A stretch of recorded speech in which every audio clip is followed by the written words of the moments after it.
தமிழ், ஹிந்தி, தெலுங்கு ஆகிய மொழிகளில் நடித்து வருகிறார் ஸ்ருதி ஹாசன்.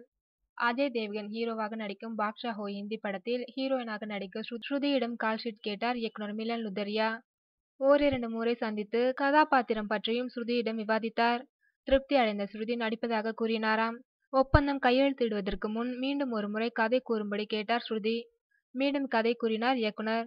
ஏற்கனவே அவர் கூறிய கதைக்கும் தற்போது கூறிய கதைக்கும் வித்தியாசம் இருப்பதாக உணர்ந்தாராம் ஸ்ருதி.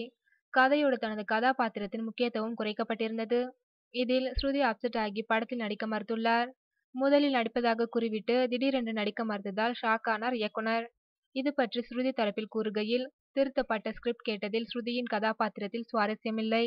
முதலில் சொன்னதை விட கதாபாத்திரம் குறைக்கப்பட்டிருந்தது. எனவே நடிக்க மறுத்துவிட்டார். மேலும் அவர்கள் கால்ஷீட் கேட்கும் தேதியில் தமிழ், தெலுங்கு படங்களில் நடிக்க ஏற்கனவே கால்ஷீட் ஒதுக்கப்பட்டுள்ளது என்றனர். ஏற்கனவே தமிழில் கார்த்திக், நாகார்ஜுனா நடிக்கும் படத்தில் முதலில் நடிக்க ஒப்புக்கொண்ட ஸ்ருதி பின்னர் திடீரென்று அதிலிருந்து விலகி சர்ச்சையை ஏற்படுத்தியது குறிப்பிடத்தக்கது.